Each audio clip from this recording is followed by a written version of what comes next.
Welcome, everybody. As you probably already know, this is Smart Politics for the Holidays, from conflict to change.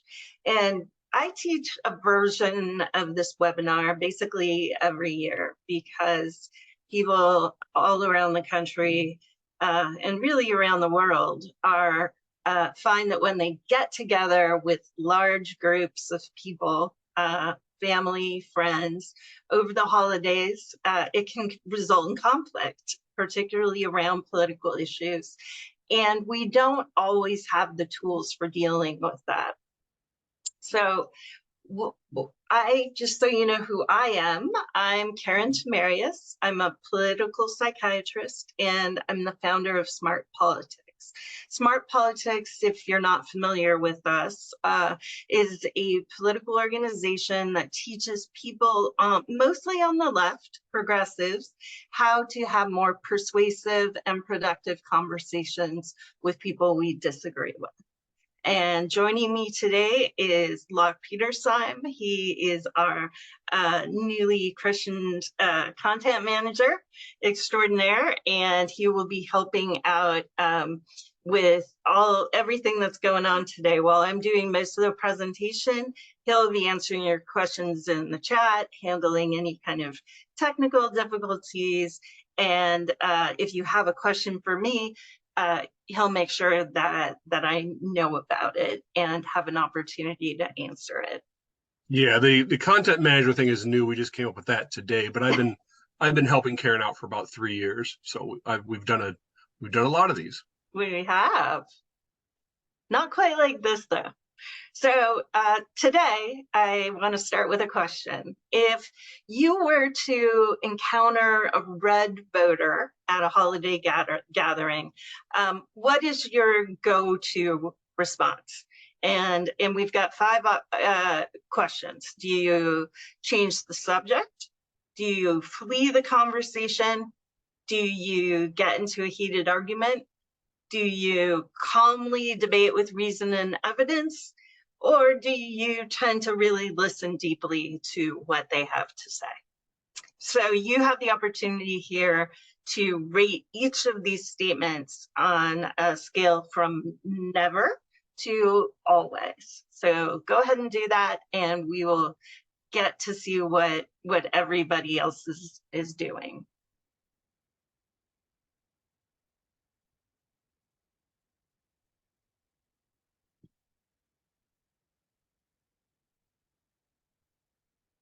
While you're waiting for them to answer, there's a good question in here from Brian, Brian, you're familiar. You've been here before.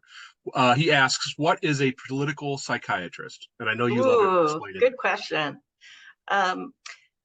Well, there aren't very many of us, as far as I know. Like, I only know of one other political psychiatrist in the country, but my background is this. This is what makes me a political psychiatrist. I'm both a psychiatrist, which means I'm a medical doctor, and I've been trained to be a psychotherapist and prescribe medications and all of that kind of stuff. And I'm trained in political science, specifically in political psychology, public opinion, political behavior. And I've merged those 2 specialties into one specific area of practice, which is political psychiatry. I don't do clinical practice anymore. What I do is work with voters out in the world. All right, so it looks like what most people are doing is changing the subject. Yeah, and we have a couple more in the chat that voted for change the subject. So that okay. So that is by far in a way the winner here. So avoidance is a big strategy, and not far behind is flee the conversation. So those 2 things are like, don't just find a way to escape what's happening here. Then we've got a few people who are getting into heated arguments. a few people who are calmly debating with reason and evidence, and some people who are listening deeply to what the other person has to say. So what my hope is at the end of this webinar is that you will walk away feeling like you have the skills to actually uphold your beliefs in a conversation, not just walk away when somebody says something that you strongly disagree with, but actually be able to take action that has the potential to shift their perspective on the topic. That's my dream, and also that we can avoid some of the more destructive arguments. All right, let's move on. So here's our agenda today. We are going to talk about the 5 kinds of political troublemakers you are most likely to encounter at holiday gatherings. I'm willing to bet that all of you have encountered these at one point or another in your lives, and that you weren't sure how to respond. I'm going to give you some strategies for dealing with each type. Then we're going to do some Q&A, so you can ask questions. We can dig a little deeper into the topics. We're going to do some breakout groups so you can discuss some of this stuff amongst yourselves. We're going to do a review quiz. And then I always like to have an after party, which is optional. The idea is, those of you who are done, tired for the night, can check out. But if you're really into this and want to keep talking more, I will stick around after the official end of the webinar. All right, let's talk about the first kind of political troublemaker you're likely to encounter at a political or at a holiday gathering. So this person is the debater, and I think a lot of you are familiar with this person. Maybe you are this person yourself. I have to say, I was trained as a high school debater, and this was how I engaged around politics for a really long time. So this is someone who argues with evidence and logic. They challenge everything you say. They listen only to the extent that they think they can refute whatever argument you've made. They never give an inch. They dismiss alternative evidence and arguments, and they don't really consider alternative points of view because they know they're right. So let's see how many of you are have encountered this, and I'm curious, what do you usually do? Like, what's your usual strategy when you encounter the debater? Or what do you think might be an effective strategy when you encounter the debater? And for those of you who are just joining, we are using menti.com to record responses. You can put them in the chat, or you can go to menti.com. I think, Locke, can you put the link in the chat?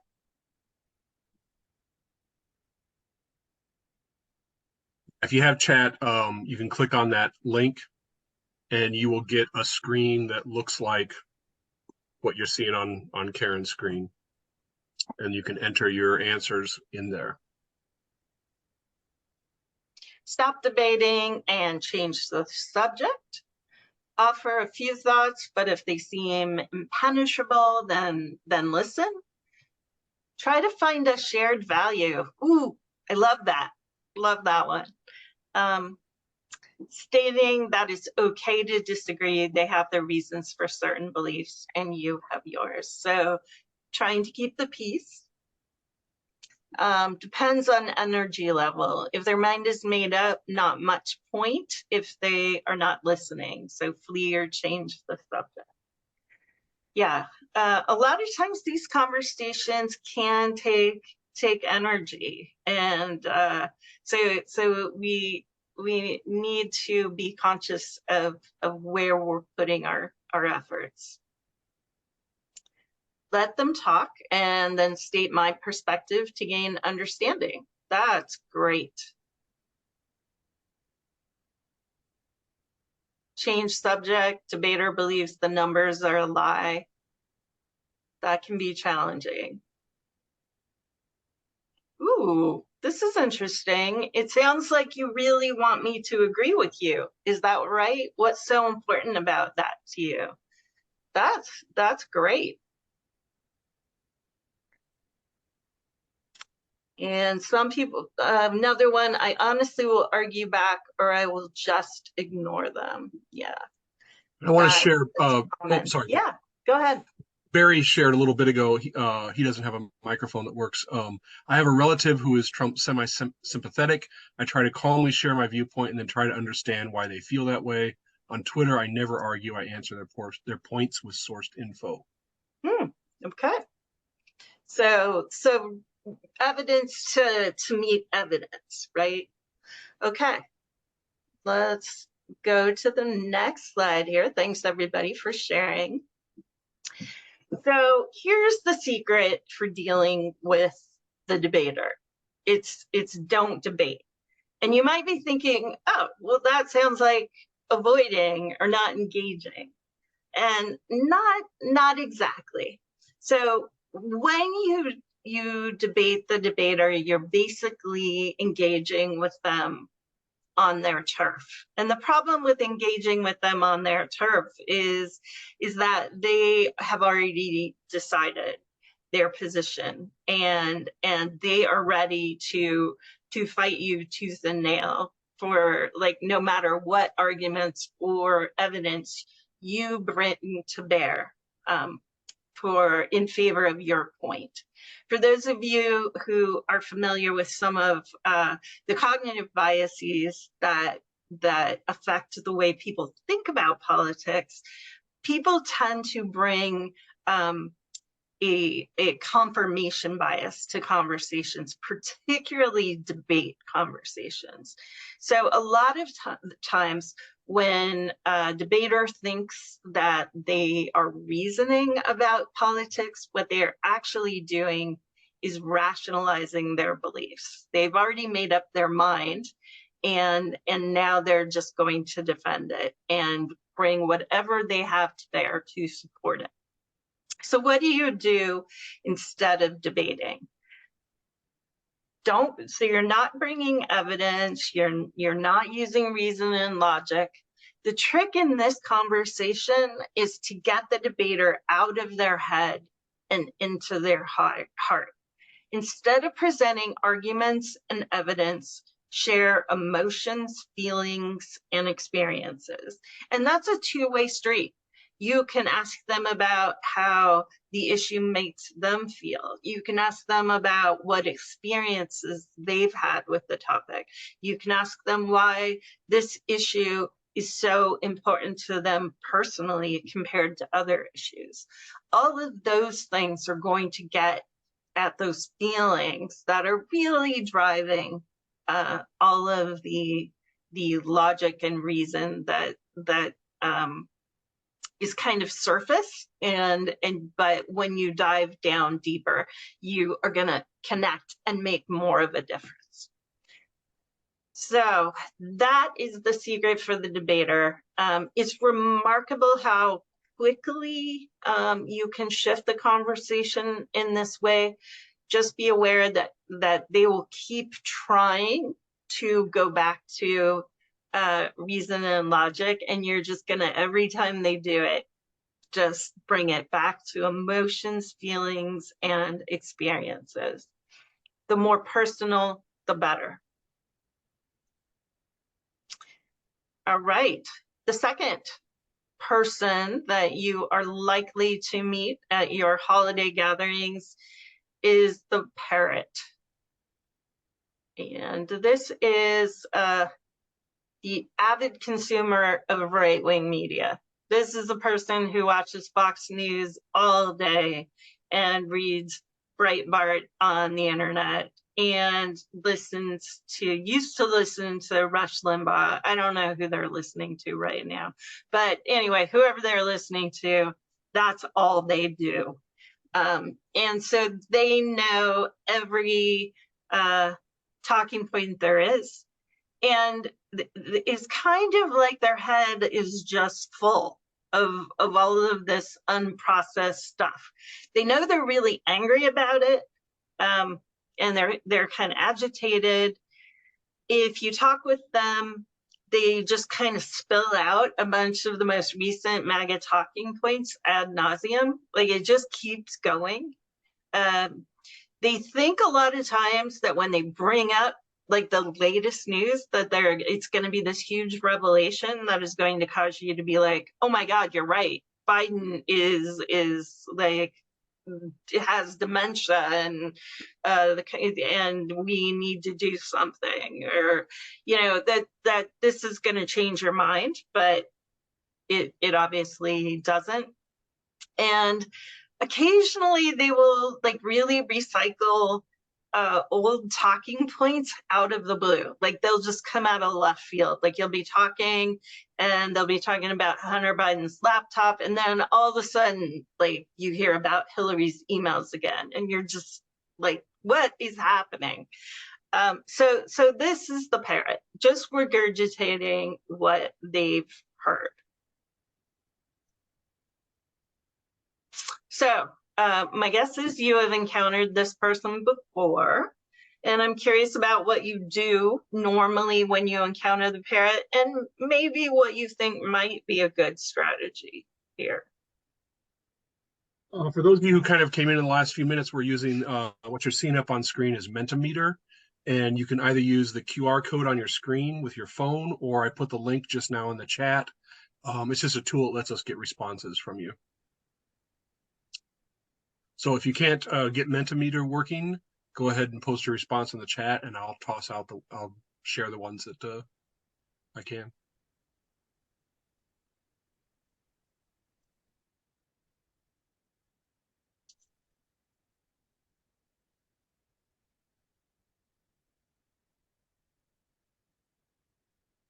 So we've got agree to disagree, change the subject. At that point, I don't believe there's any way of getting through to them. I think they're stubborn in their view, and at that point, they are not going to change their opinion. I point out that we are fed two different sets of facts. Honestly, honestly, can't help but laugh sometimes at their misinformation, which leads to more anger. Yeah. Something I would usually do is try to change the subject, or if they have good evidence, then I would agree or disagree with them and provide evidence myself with why I agree or disagree. I've tried to listen, stay calm, let them exhaust themselves a bit, let them feel heard, often leave if they won't listen or if they get hostile. And let's see, this one, I usually run away. A better strategy might be to ask, how does that impact you personally? E.g., is your life affected by this? My mom was a parrot. I did not have a very effective approach. Change of subject. Oh, really? I have not seen that on what I watch and listen to. Want to hear what I think? If not, see you later. And here, my only encounters with MAGA are via Twitter. Had a guy start on AOC and then bounce all over the joint, but each time I just answered their new point. Oh dear, I can't help but laugh. All right. So a lot going on there. Let's Meta added talk about family or other things, which yeah. So connect around common ground in other areas. All right. So here's the secret to dealing with the parrot, and it's a little tricky. You have to ignore all of the misinformation that's coming at you. There is an endless stream of like facts that are not true and things they believe that just have no basis in reality. They have no good reason for why they hate Joe Biden, and no good reason for why they hate Obama, no good reason for why they hate the Democrats.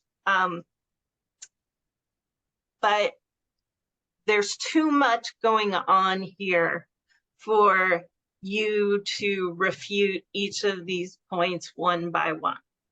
You can't, you just simply will exhaust yourself, and in the end, they're not going to listen. So a lot of what folks have been saying is that you hear them out a little bit.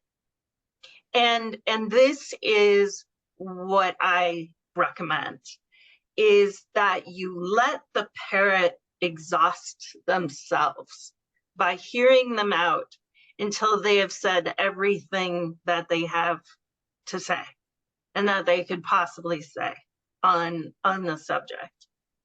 One of the ways I think about this is I don't quite know why this metaphor comes to mind, but I think of like a castle that is under attack, and you're the attacker. So that's not so good. But and instead of like running for the castle, you're like waiting for them to launch all of their ammunition. And then once they've used up all of their ammunition, you know, all of their arrows have been fired, all of their cannonballs, all of whatever they have, then, you know, you just kind of waltz right in. And so that is my approach with the parrot. I always think of like a toddler or a dog when they get the zoomies, and you just like, and they're just spinning around, and you're just like, okay, yeah, we're waiting until you're tucking yourself out. I know you're eventually gonna get there. You're gonna run it all out. You're gonna say all the things. So when they finally get there and they finish, then you say, wow, that is a lot. What are you most worried about? And then you can actually get to something that matters.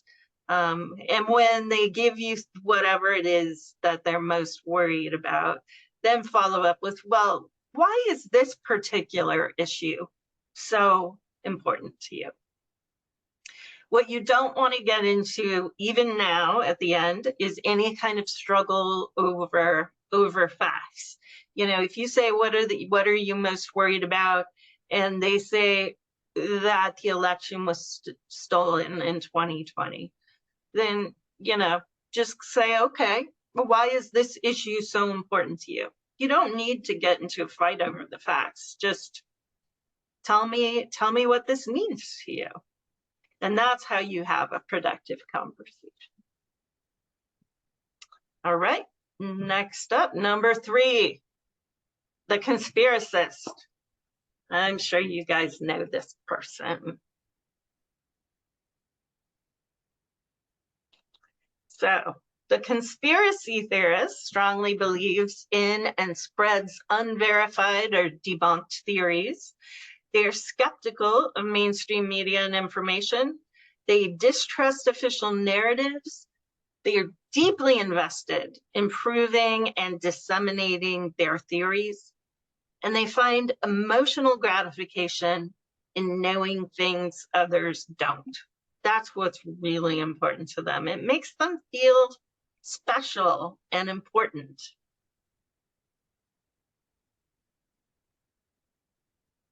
So what do you folks normally do when you encounter the conspiracist right now? And what do you think might be a good approach.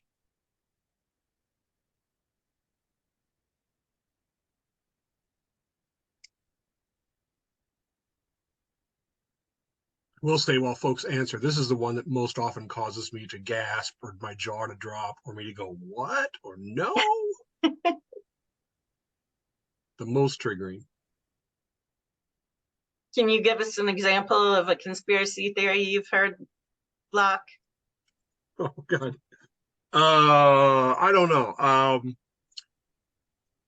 One that a weird regional one was in the Midwest that Mexican drug cartels were kidnapping young Midwestern women at truck stops or kidnapping them somewhere and then making them work at truck stops as prostitutes, brainwashing them and drugging them.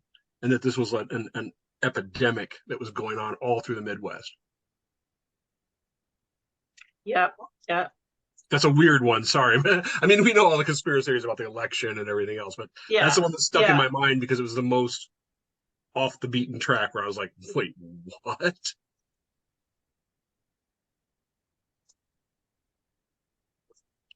But I will say, actually, that was pre-Trump, and since then, the sexual trafficking thing has become a major MAGA political and QAnon talking point. Right, right. So there was a question in the chat. Can you explain what conspiracist is a little bit more, please? So a conspiracist is someone who believes conspiracy theories, and these are theories that have no basis in fact. They don't have any evidence to support them, and tend to involve the notion that there is some kind of cabal of really powerful people who are doing something secretly and controlling all of the institutions in the country and working behind the scenes to do things that nobody else knows, and they are bad. The people who are doing these things are doing bad things. So a classic example in our contemporary society is QAnon. Is a lot of people on the right believe that in the QAnon conspiracy. There's a little less extreme would be the climate hoax, like the notion that that climate change exists is actually a hoax perpetuated on the American people and the world by, I guess, globalists. I don't know. I don't know what the theory is about it. Okay, so some of the things coming up. Tell them all my children have all the vaccines. So that's a response to conspiracy theories about vaccines. Agree and expand on the theory to a ridiculous point to which the conspiracist might disagree. Ooh, that's some radical psychology there.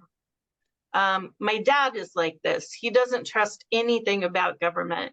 People like this almost never change their views. The amazing thing is they do change their views, because almost all of these people didn't start out that way, and then they became conspiracy theorists, and then there are a lot of people who come back from being conspiracy theorists. It's not a one-way street, it's a two-way street. Immediately change the subject. I just can't handle the depth of their brainwashing. I don't think I know someone up close like this. I don't have a go-to plan. Okay, well, we will prepare you in case it happens. Think you have to hear them out and then ask why they believe the conspiracy before the conversation is over. I would say that I didn't believe their evidence. I'm a little ashamed to say I lead them on for my own amusement. So you think, wow, that's cray cray. I had no idea. and I allow a breath. What is your greatest fear? Has this actually happened in your life? Ooh, I really like that one. Hate to say it, but a lot of progressives can latch onto these. I don't say anything directly unless I can find solid info to the contrary. That's great.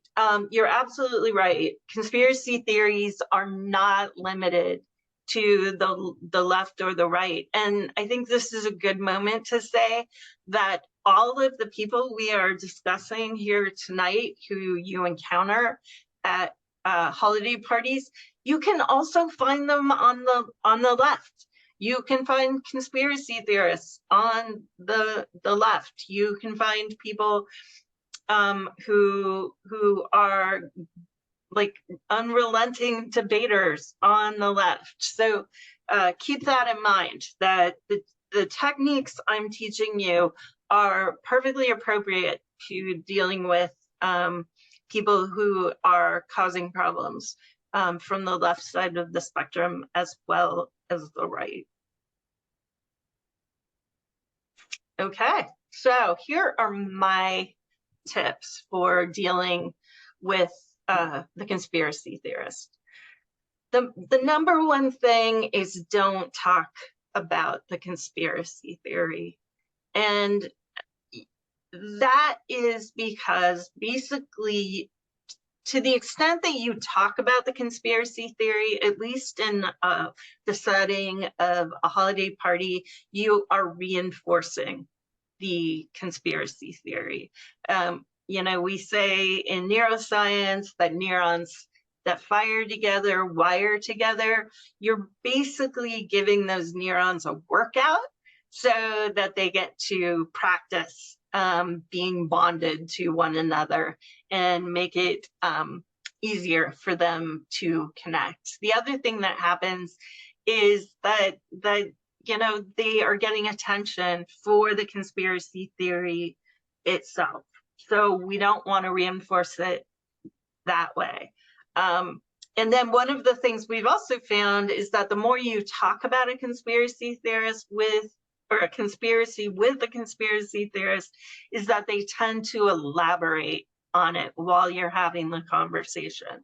There are ways to have a conversation about the theory itself that gets people out, but those are much more detailed encounters, much more in-depth encounters. But if you're encountering someone in a party situation, don't talk about the theory.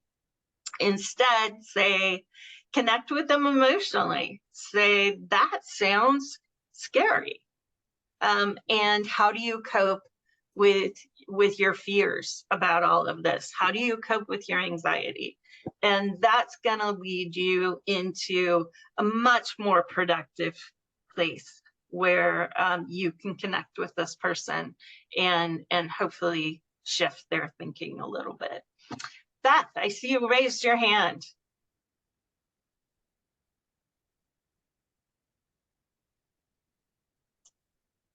Hey, it's been a while. Oh, you're muted. There. Yes, I said hi, good to see you. Good to see you too. So I had a thought that I didn't get to express because I had already talked about being amused by them and leading them on. But my thought was that there might be, my thought was about kind of asking them who, like, about their protective impulses, right? Like, it sounds like you want to protect someone, you know, you want to protect yourself or someone from this danger. And then I see this and I'm like, huh, all right, well, that could be, that could work. I can see someone saying, I could imagine someone saying, anxious. I'm not anxious. That's not what's going on. Like getting defensive about, yeah, you know, and I get that that's just an example, but I guess what I'm wondering is, what is the variety of kind of underneath emotions that you run across, right? Like for one person, it's scary. For another person, it's protective. For another person, it's yeah, yeah. One of the things when you offer, or this is essentially a type of reflection that you're offering. You know, when you say that sounds scary, you're naming an emotion, you're making a guess at what their feeling is. Usually what they'll do is if that doesn't resonate with them, they'll come back with a correction. They'll be like, well, it's not scary, but you know, we all need to prepare, you know, and then, you know, then you might say, so maybe, you know, this is something that you're worried about, and or you think more Americans should be worried about, or you know, try to connect around the emotion. The key thing really is to make it more of a meta conversation about the feelings than a conversation about the conspiracy theory itself. You want to get away from the theory and get down a little deeper. And do you have in your experience kind of the most common emotions? I mean, a lot of times, so you've got fear, you've got anxiety, you've got worry, but there's also excitement that's there. You can't really name that without kind of pulling back the veil a little too much about what's going on. But you definitely will see people who are kind of reveling in the destruction, anticipated, you know, destruction.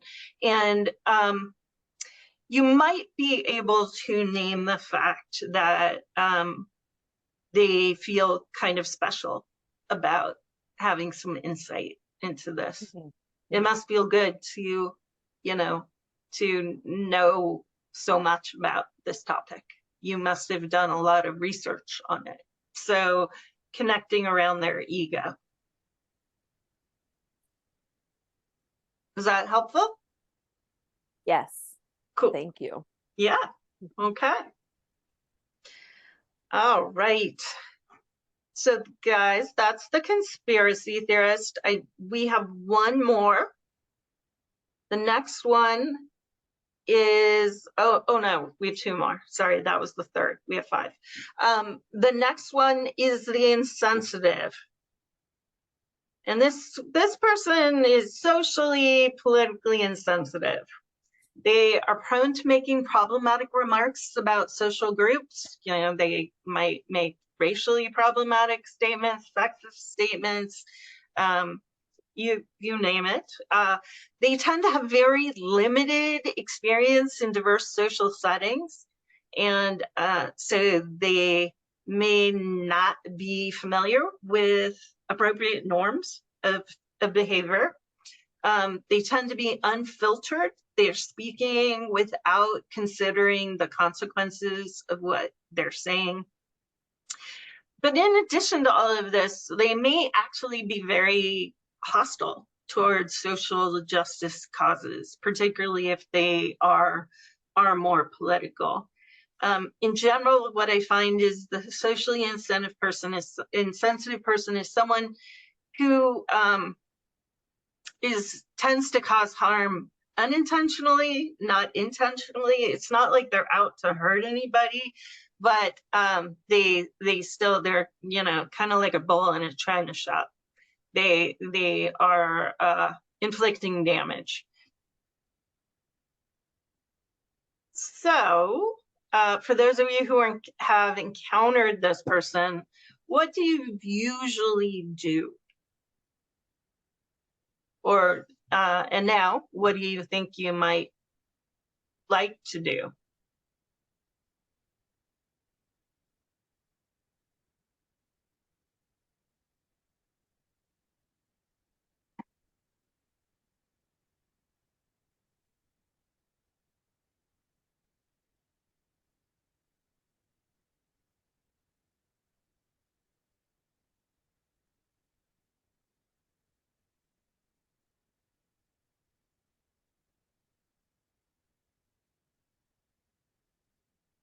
This one's a bit harder.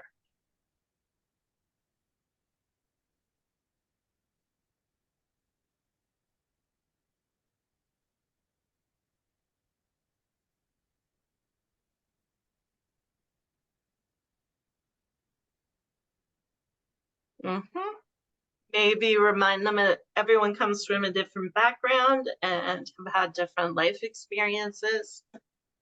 Yeah, that's good. Try to find some connection that we have in common and talk about that. Great.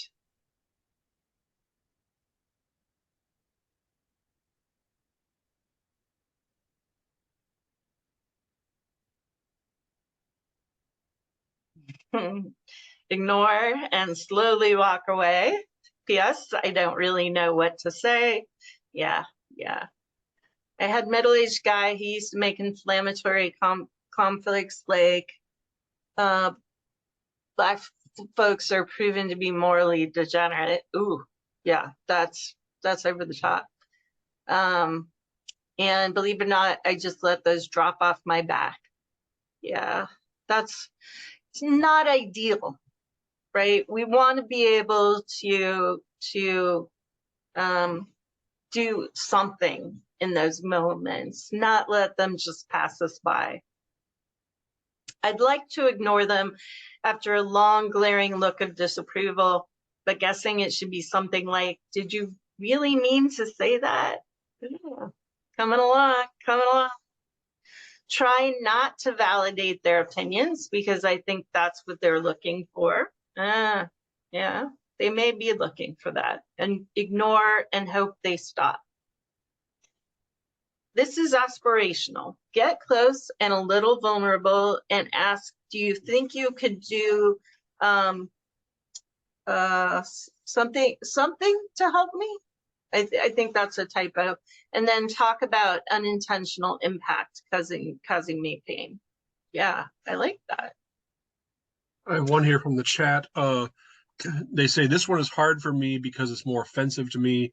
It upsets me so much that people I love can have these opinions. And I really wanted to share that because I think that's a yeah. For a lot of people, this is one of the hardest to deal with. Absolutely. It brings up a lot of emotion. And somebody says, actually, this was my mom to a T.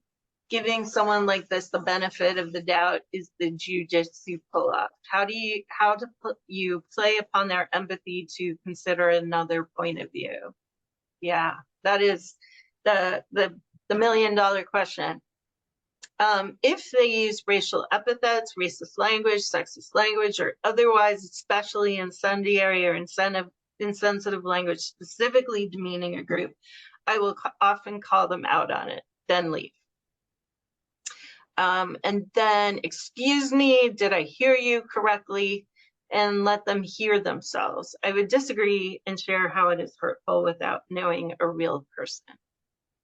And give them space and rather change the subject.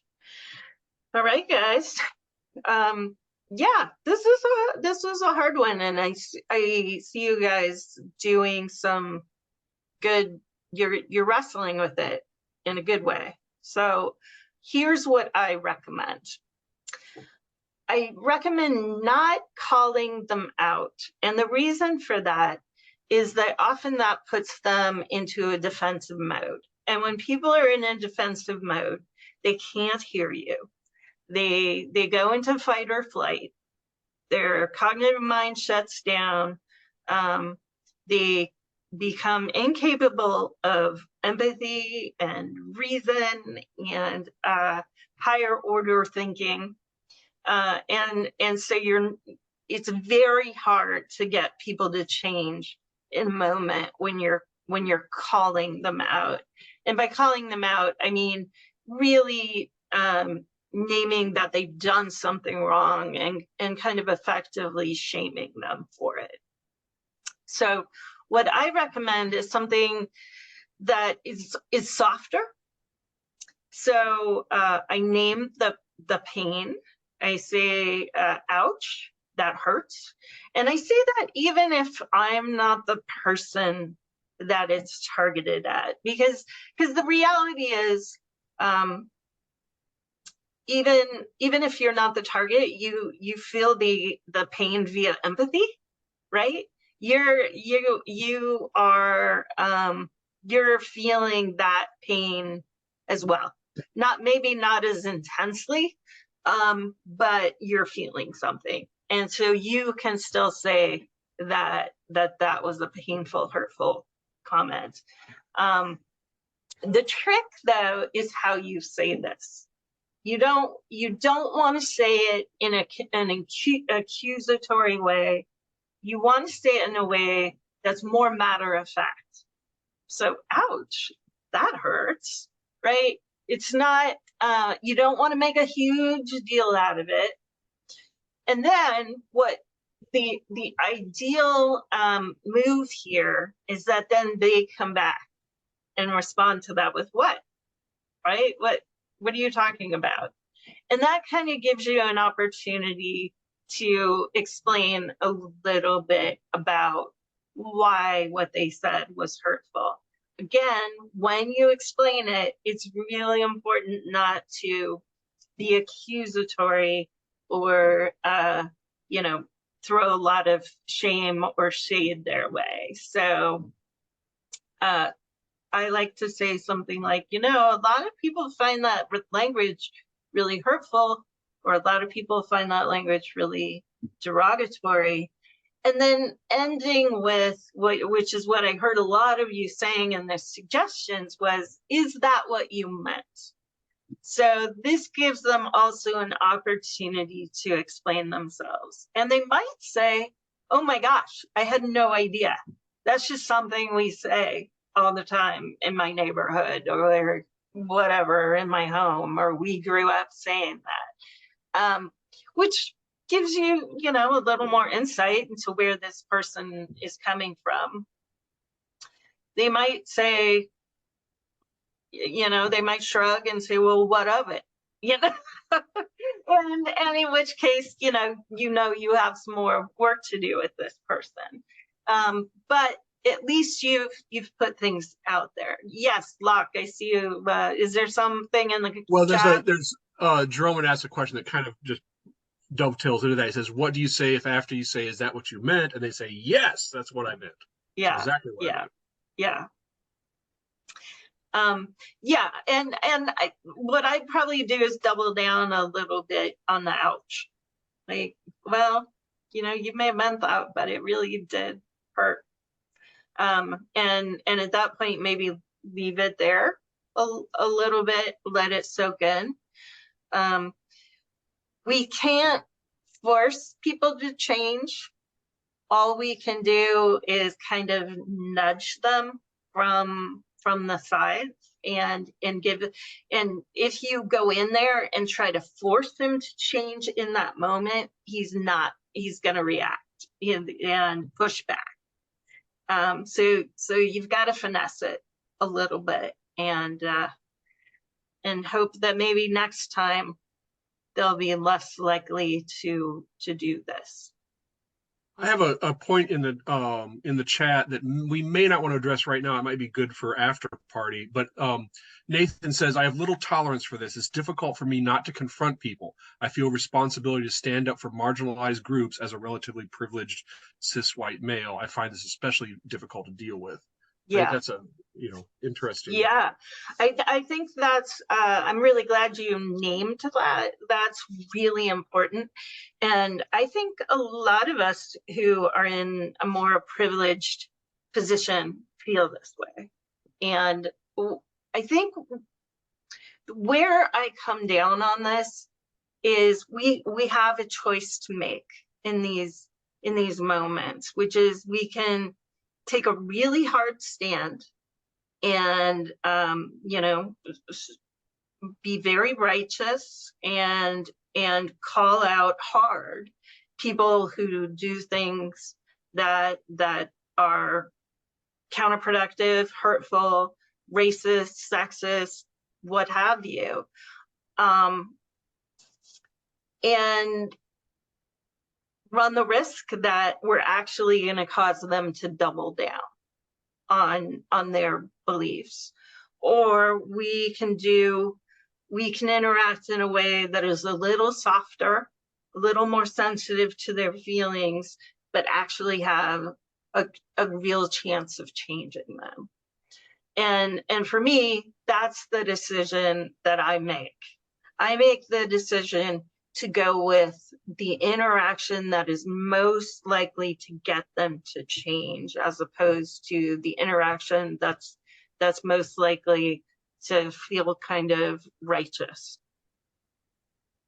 That's one of the things, after 3 years of working with Karin, because I have taken a lot of stuff, and one of the things that keeps coming back to me at the heart of smart politics is, what do you want to achieve? And if we look at someone saying racist or insensitive things, we say, well, we want them to not say those things. That's what we want to achieve. And then the tricky part becomes, well, what's the best way to achieve that?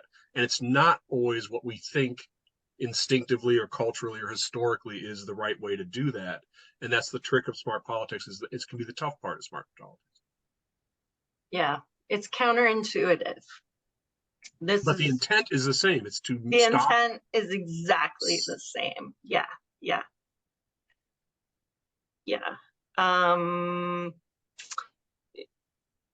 Let's see. Beth, can we get through this next slide? Okay, cool. All right. Because we just have one more person. Let's get through this, and then I think we have Q&A after that. So the next person is the rager. This is just the person who is really angry, really, really angry. They're self-righteous, they're contemptuous, they may feel unfairly persecuted. They generally are like kind of low EQ, like they don't have the skills to calm themselves down and engage around politics in anything but a really revved up kind of way. And this is also the kind of person who can become abusive in political conversations. They're certainly more likely to engage in trolling behavior online. They're more likely to just fight.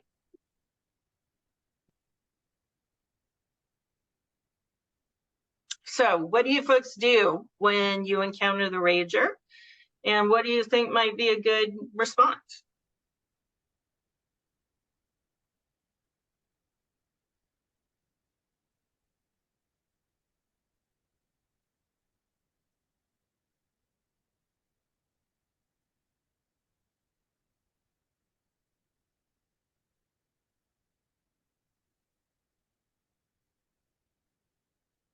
Announce that you can't stay in that space. Yeah, it can be really, really hard.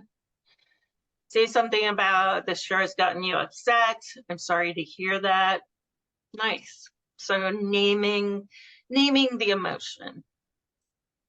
I prefer to stay quiet and avoid these situations. Yeah, that's a lot of us do. Yeah, someone added in chat, we avoid them. There's no point in confronting a rager. Yeah. Telling them to take a 20-minute break and to take breaths, turn around and walk away. Temperature check. Am I calm enough, feeling safe enough to take action? That's really good. This is one where I think it might be necessary to meet rage with anger. Interesting. You cannot talk to me that way. If you have a point to make it, otherwise walk away. So really setting boundaries. Try to stay calm, keep my voice low, de-escalate, don't escalate, leave if I feel too threatened or can't emotionally handle it. Yeah, de-escalate, remain calm, and breathe.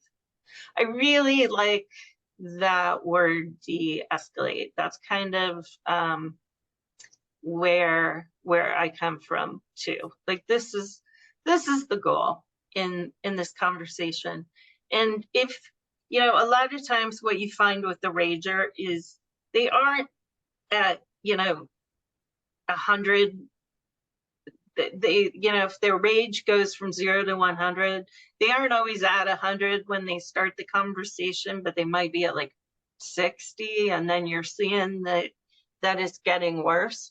I probably wouldn't do this, what I'm suggesting now, if they're already at 100, but if they're around 60, 65 on an anger scale, then this is a reasonable intervention. So the first thing is, don't take it personally. This, whatever's going on with this person that is causing them to get angry, it is not about you. Even if they're saying it's about you, it's just, this is their thing. But you can help them cool down. And so you can have a constructive conversation with them. The first step is to name the emotion. So, you know, you sound really upset, you sound angry. The important thing is, don't say it in a way that makes them defensive, because they might be like, I'm not angry, you're angry, right? So, so try to offer it in a way that is comforting, rather than like that makes them feel seen. One of the ways that you can name the emotion is to point out that you're really passionate about this issue, right? The word passionate can be really, that doesn't usually cause people to become defensive. The next thing is to offer compassion. And here I'm saying, you can say something like, I'm sorry, even though this is not about you. You are not apologizing for yourself, but you are apologizing for this situation being so upsetting for them, that this situation is so painful, that whatever it is that's going on that they are so angry about is so awful. You know, maybe they're raging about the 2020 election being stolen.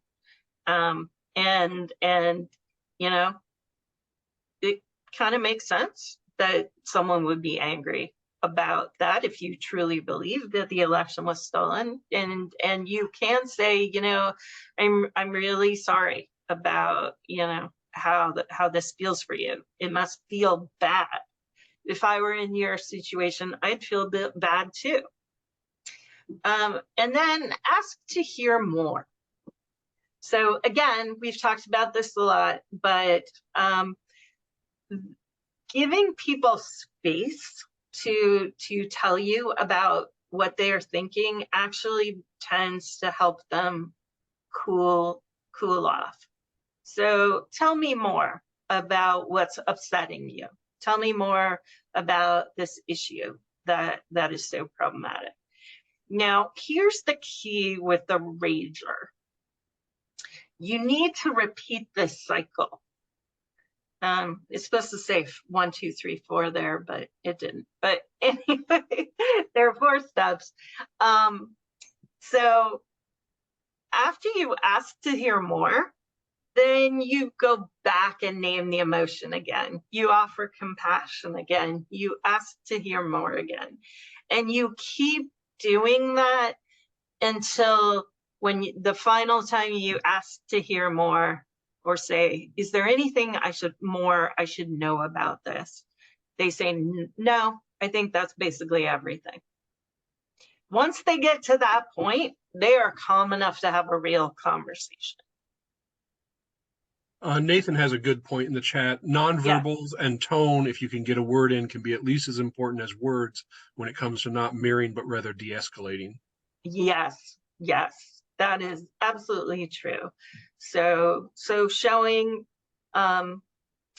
you're listening, showing you're concerned, you know, making sounds of, you know, like, oh, you know, oh, that sounds awful, whatever. Like little asides can make it very clear that you care about what's happening with them. Okay, so that is the rager.